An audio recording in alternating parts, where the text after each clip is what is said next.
Bonjour à tous, bienvenue à notre première diffusion des Perles du Savoir. Alors, c'est une diffusion qui va consister en une lecture des traités de lumière écrits par Bediüzzaman. C'est un auteur qui a vécu au début du 19e siècle. Donc, on va pouvoir commencer avec la 23e parole qui traite de la foi. Donc, je laisse la parole à Abdullah Abbé. À toi. Bonjour Yavzab, et j'espère que ça va. Ça va, Pas, merci. pas trop stressé? Oh, ça va, hein. Ok. Bon, donc aujourd'hui, on va faire la lecture de la 23e parole. Donc cette parole a deux chapitres. Je pense qu'aujourd'hui, on pourra même pas finir le premier chapitre, mais on va essayer d'avancer le plus possible. Bismillahirrahmanirrahim. لقد خلقنا الإنسان في أحسن تقويم ثم رددناه أسفل سافلين إلا الذين آمنوا وعملوا الصالحات. Premier chapitre. Nous allons expliquer en 5 points les 5 bienfaits de la foi seulement parmi des milliers d'autres. Premier point. L'homme atteint le plus haut sommet avec la lumière de la foi et acquiert une valeur qui le rend digne du paradis. S'il tombe au plus bas des profondeurs, dans les ténèbres de l'incrédulité c'est le manque de foi, le manque de croyance religieuse. Cela l'entraînera dans une situation lui faisant mériter l'enfer, car la foi met l'homme en relation avec le glorieux Créateur. Elle est Donc une là, relation. je me permets de te couper, hein. Là, je voulais savoir quand on dit le plus haut sommet avec la lumière de la foi. C'est-à-dire, c'est comme quand on monte sur l'Everest, on a la lumière là qui nous arrive dessus, c'est ça? Ça nous illumine en quelque sorte. C'est une bonne image, mais donc en fait, c'est quand on dit quand ça illumine la foi, en fait, ça le met au plus haut sommet, ça le met au plus haut degré, on va dire. Ouais. Ok. Donc, car la foi met l'homme en relation avec le glorieux Créateur. Elle est une relation, donc en fait, elle met le Créateur et la créature en lien direct. Dans ce D'accord. Donc, cas-là, notre oui, foi, c'est nous relie directement au Créateur en quelque sorte. c'est ça, notre foi nous relie directement à notre Créateur. Dans ce cas-là, l'homme prend de la valeur grâce à la manifestation de l'art divin et des ornements des beaux noms du Seigneur en lui. L'incroyance, par contre, l'incroyance rend ce lien. Donc, les personnes qui ne croient pas, ils ne seront pas reliés directement au Créateur, à Dieu. D'accord. Et les ornements des beaux noms du Seigneur, c'est un peu tout ce qui est attirant, c'est ça, tous les bijoux du Créateur, c'est ça? C'est ça, exactement. D'accord. L'incroyance rend ce lien. À cause de cette rupture, l'art du Seigneur se cache. Même sa valeur se réduit uniquement à la matière. Quant à celle-ci, comme elle a une vie éphémère c'est-à-dire une courte vie qui est pas très longue, passagère, quant à celle-ci, comme elle a une vie éphémère, périssable et passagère, une valeur bestiale, elle ne vaut rien. Bestiale, c'est-à-dire qu'elle ne vaut rien. Nous allons D'accord. expliquer ce mystère par une parabole, donc par une image. C'est pas D'accord. Donc, c'est pas le quand parabole de tu l'antenne, hein. ouais, Donc, d'accord. Quand tu dis que la rupture, euh, ça nous délie en fait du Créateur, oui, euh, et tu nous dis aussi que on devient seulement éphémère, c'est-à-dire on aura seulement cette vie-là si jamais on rompt le lien de la foi, c'est ça? c'est ça. Parce que donc l'au-delà, quand ça devient éphémère, on risque de ne pas aller là où on voudrait aller. D'accord. Donc, nous allons expliquer ce mystère par une parabole. Par exemple, dans les œuvres artistiques humaines, la valeur de la matière et celle de l'art sont différentes.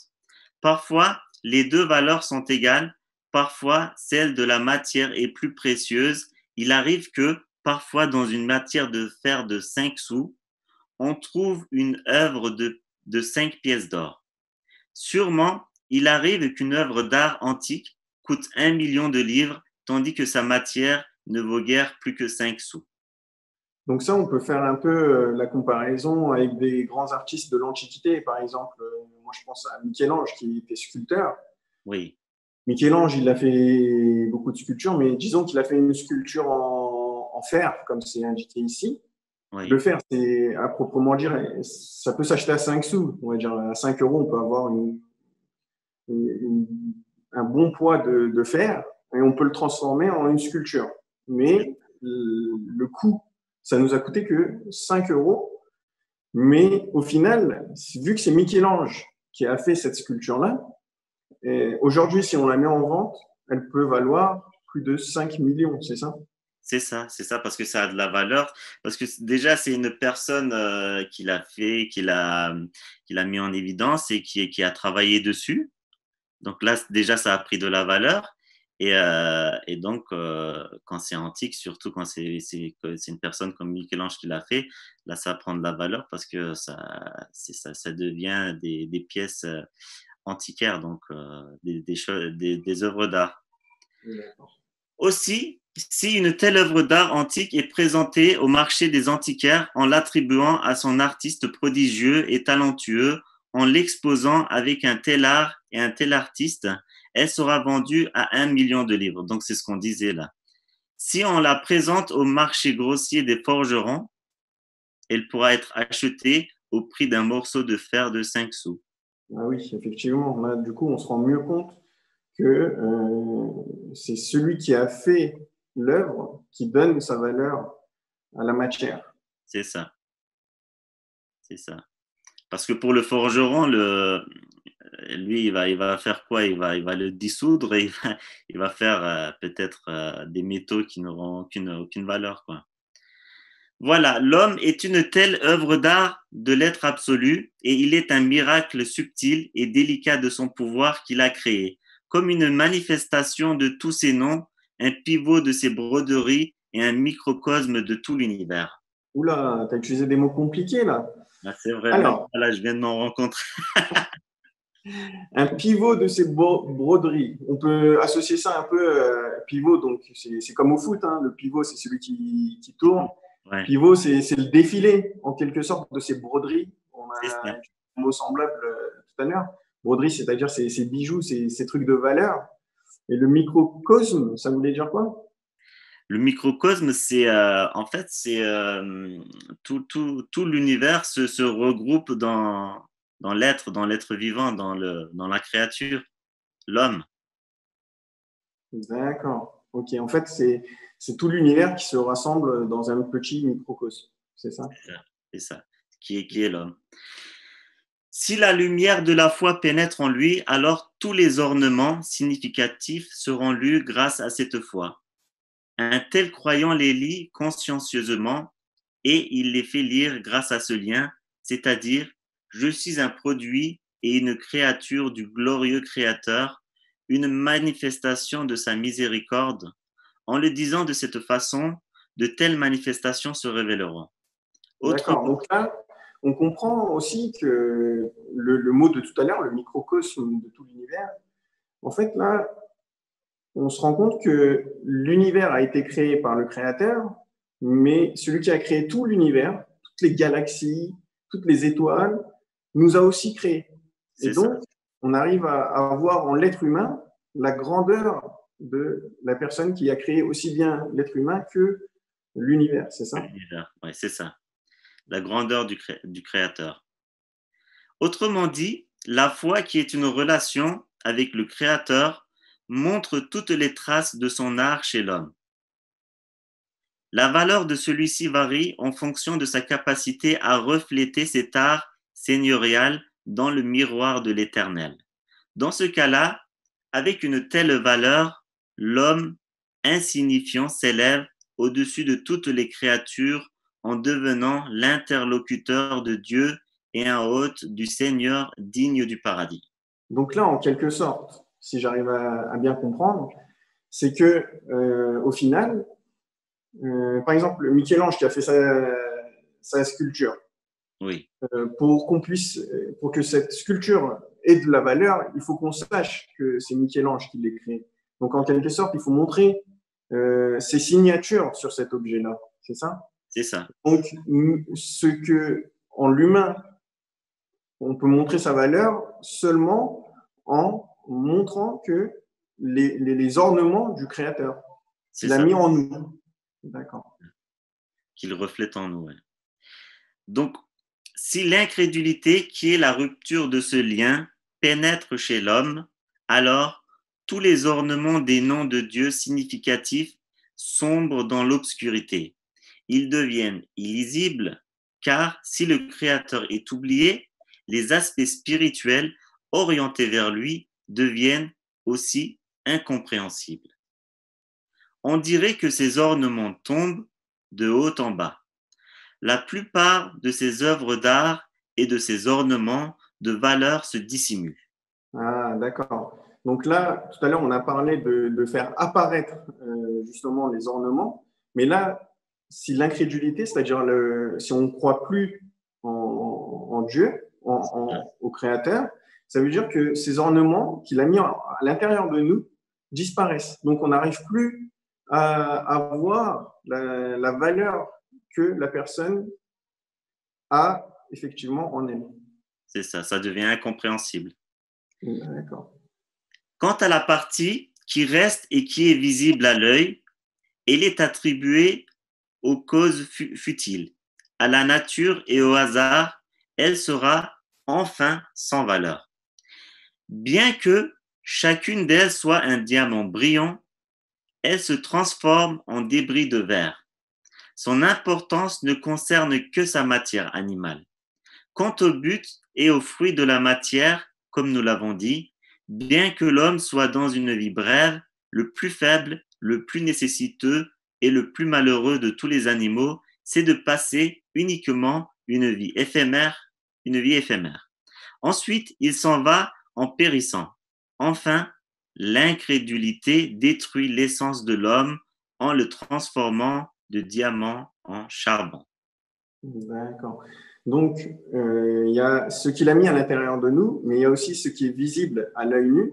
Donc, Oui, c'est-à-dire notre enveloppe corporelle, en quelque sorte. Et cette enveloppe corporelle, d'un côté, elle n'a plus de valeur parce que elle devient vraiment futile. Elle est là seulement parce que euh, euh, c'est notre enveloppe. c'est ça. D'accord. Et elle se transforme. Et là, il fait le rapprochement que si on arrive à montrer les ornements du Créateur, on est un diamant. Mais si on n'arrive pas à les montrer, on devient un Charbon, débris de verre, en quelque c'est sorte. ça.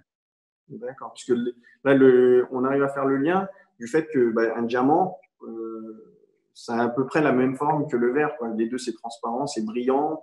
On peut même faire des diamants en verre, mais c'est des faux diamants. C'est ça, exactement. D'accord, d'accord. Donc, pour résumer un peu toute cette partie-là, qu'est-ce que tu pourrais nous dire, Abdullah? Là, je pourrais dire que donc la foi, c'est important d'avoir la foi. Donc, il faut avoir la foi en Dieu. Donc, déjà pour lui montrer pour lui montrer, pour le remercier. Et puis, par exemple, si on peut prendre l'exemple là, comme les médecins là, ils sont en train de tout faire pour nous là en ce moment. Par exemple, pour faire une fac de médecine, il faut y croire à cette Mhm. fac pour pouvoir la terminer. En plus, c'est pas facile de faire une fac de médecine. Une fac de médecine en France, ça dure 9 ans. Pour la spécialisation, c'est 11 ans. Donc, les médecins, pour pouvoir, donc les étudiants qui font de la médecine, quand ils rentrent en fac de médecine, d'abord, il faut qu'ils y croient qu'ils vont réussir. Et puis après, il faut aussi qu'ils y croient à cette fac qui va leur apporter tout le savoir qu'ils vont pouvoir pratiquer par après. Donc, moi, je pense que la foi, c'est dans ce contexte-là, il faut avoir de la foi pour déjà pour montrer le remerciement à notre créateur. Et ensuite, comme on disait là dans le texte, donc la foi, ça fait quoi? Ça fait augmenter la valeur de la personne. de la créature. Mais ceux qui n'ont pas la foi, par contre, donc ils sont incompréhensibles. La valeur, il n'y a pas de valeur. D'accord. Donc, plus notre foi est forte, plus les ornements du Créateur apparaissent en nous. Donc, C'est plus on a de valeur, aussi bien aux yeux de Dieu que en tant que créature. ça, exactement. D'accord. Donc là, on va entamer le deuxième point. Est-ce qu'on a encore le temps? Oui, on a encore une dizaine de minutes. D'ailleurs, moi, je voulais proposer à ceux qui veulent qu'ils n'hésitent pas à poser des questions en commentaire, hein. On y répondra peut-être la prochaine fois. Mais qu'ils n'hésitent Ouais. pas. Ou bien s'ils ont des anecdotes, des choses à vouloir partager avec nous, c'est sans souci. Deuxième point. Puisque la foi est une lumière, elle éclaire l'homme et elle fait lire sur lui toutes les lettres de l'Éternel. De même, elle éclaire aussi l'univers. Elle délivre de l'obscurité les temps passés et futurs. Nous allons expliquer ce mystère dans une vision par une parabole relative au verset. Allahu waliyul ladhina amanu yukhrijuhum minaz zulumati ilan nur. Donc voici une signification. Donc là, D'accord. Donc là, juste pour résumer un peu, hein, parce que c'est des phrases assez condensées. Donc là, on fait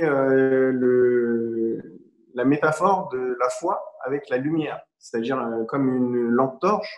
La foi, c'est ce qui nous illumine, c'est ce qui nous montre le chemin sur lequel il faut avancer, si j'ai c'est bien ça, compris, c'est dans ça, l'univers. D'accord. c'est ça. En fait, voilà, c'est ça, ça nous guide vers le bon chemin et ça nous éclaire de tout ce qui est sombre. Je vis dans une vision qu'il y a deux hautes montagnes face à face, sur lesquelles est construit un pont impressionnant. Je me trouve sur ce pont. Sous celui-ci, il y a une profonde vallée. Des ténèbres denses et obscures ont envahi partout le monde. Je regardais ma droite, je vis une immense tombe dans les ténèbres illimitées, c'est-à-dire j'imaginais. Je regardais ma gauche, je crus voir et se préparer de grandes tempêtes et des calamités, des catastrophes dans des vagues intenses de l'obscurité. Je regardais sous le pont, j'ai cru voir un profond ravin. Face à ces ténèbres intenses, j'avais une lampe de poche de faible lumière. Je l'allumai, je regardais avec sa petite lumière. Une situation effrayante m'apparut. Même autour et devant le pont où j'étais, des dragons, des lions et des monstres féroces se montrèrent au point que je me suis mis à regretter de posséder cette torche pour ne pas voir cette erreur. Partout où je la dirigeais, je fus frappé de telle peur. Hélas, cette torche fait mon malheur, dis-je. Je me mis en colère, je la jetai à terre, je la cassai, comme si, en la brisant, j'appuyais sur le disjoncteur de la grande lampe électrique, éclairant le monde entier. En un instant, ces ténèbres se dissipèrent. Toutes les directions furent remplies de la lumière de cette lampe. Elle montra la réalité de toutes les choses.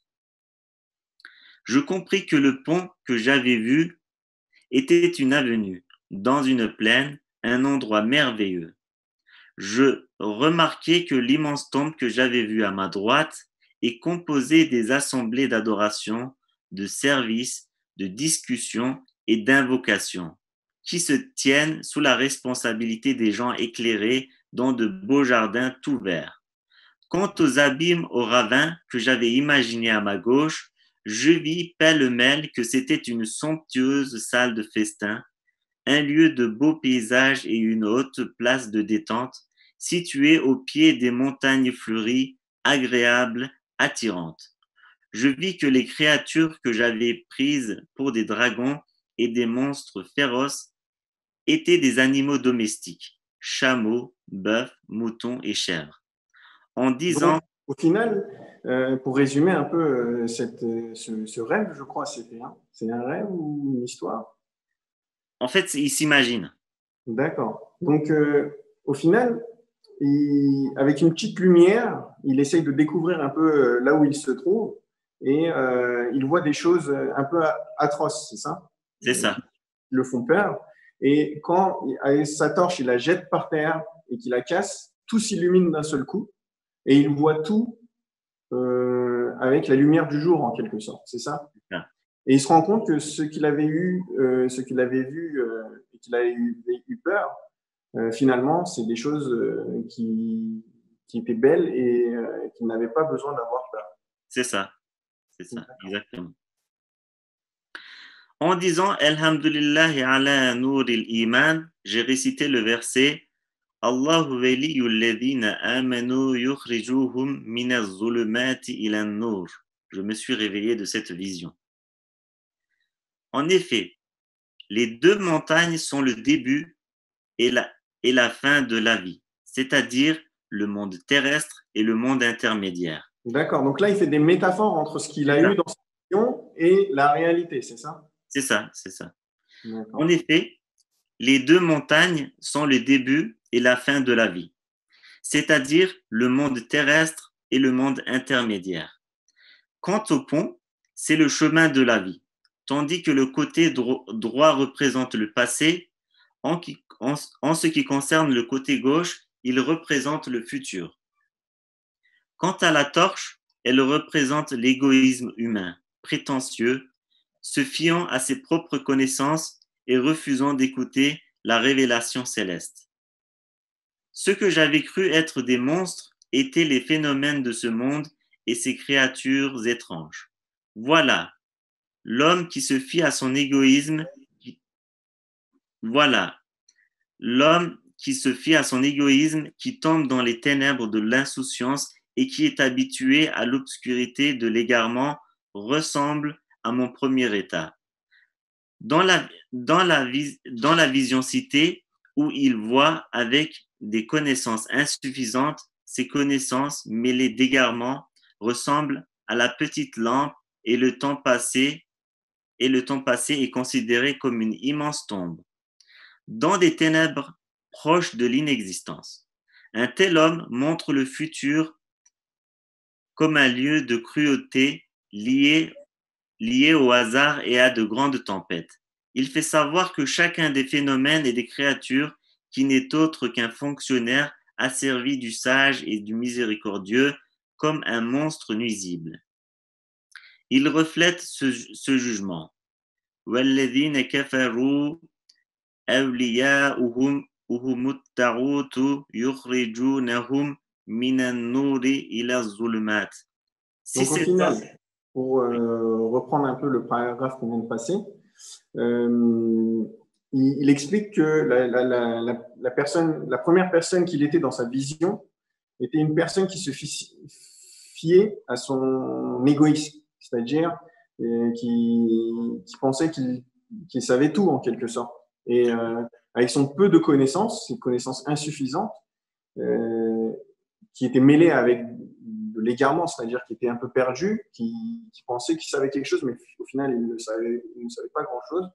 Euh, c'est la personne avec la petite lampe. Et du coup, cette personne-là, avec son peu de connaissances, pensait voir des choses, mais au final, ces choses-là, c'était de belles choses. C'est de belles choses. Si cet homme suit la voie du salut, si la foi entre dans son cœur, si son âme pharaonique est brisée, s'il écoute le livre de Dieu, il ressemblera à mon deuxième état. Alors l'univers sera soudain imprégné de la lumière divine. L'univers lira ce verset. Allahu nuru samawati wal ard. Ensuite, il verra avec l'œil de son cœur que le temps passé n'est plus un immense cimetière. En revanche, chaque époque se trouve sous la responsabilité d'un prophète ou d'un saint homme. Les communautés d'âmes pures, en accomplissant leur devoir d'adoration, en terminant leur devoir de vie, s'envolent en disant Dieu est le plus grand, vers les sommets élevés et passent au monde futur. Regardant à sa gauche, il aperçoit de loin, à la lumière de la foi, un festin du miséricordieux préparé dans les palais du bonheur. Ce sont les jardins du paradis, qui se trouvent après quelques grands changements du monde intermédiaires et ceux de l'au-delà. Le côté gauche, on disait que c'était le futur. Hein. Donc, c'est ça, ouais, à la lumière de la foi. Donc, ils sont aussi grands que les montagnes et il reconnaît comme un fonctionnaire zélé chacun des événements. La tempête, le séisme et la peste. Il voit les phénomènes comme les orages du printemps et la pluie, sujets à des sagesses très subtiles spirituellement, mais rudes apparemment. Il voit même la mort comme le début de la vie éternelle et la tombe comme la porte du bonheur sans fin. Compare les autres aspects, applique la vérité à la parabole. D'accord. Et donc, pour résumer un peu cette partie-là, qu'est-ce que tu pourrais nous dire, Abdullah? Donc là, en fait, il a résumé ce qu'on avait lu un peu, ce qu'il nous racontait dans sa vision. Donc, il nous a un petit peu décrit ce qu'il avait vu. Et donc, il nous dit en fait que quand on se fie au festin du miséricordieux préparé dans les palais du bonheur, en fait, c'est une préparation pour le paradis. D'accord. Et donc voilà, en fait, il faut avoir foi, il faut avoir foi et il faut y croire. Et D'accord. Donc, la foi va un peu nous illuminer pour qu'on puisse atteindre le paradis, c'est ça? c'est ça, donc c'est ça ce qui va nous conduire, qui va nous ouvrir les portes du paradis. Et grâce à cette foi, justement, on n'aura plus peur du côté gauche du chemin, qui est le futur, justement. Donc, cette foi va nous illuminer le côté gauche de ce chemin, qui est le futur et qui est justement l'arrivée au paradis. C'est ça. D'accord. Donc là, on a terminé avec, avec le deuxième point. Je pense que le troisième point, on va l'entamer la semaine prochaine. Oui, on arrive un peu au bout de notre temps imparti. Donc, ça sera tout pour aujourd'hui. N'hésitez pas à poser des questions. Et demain, ça sera le traité des malades, donc écrit encore une fois sur les par Bediüzzaman. Donc voilà, n'hésitez pas à nous rejoindre demain à 14h. Merci à tous.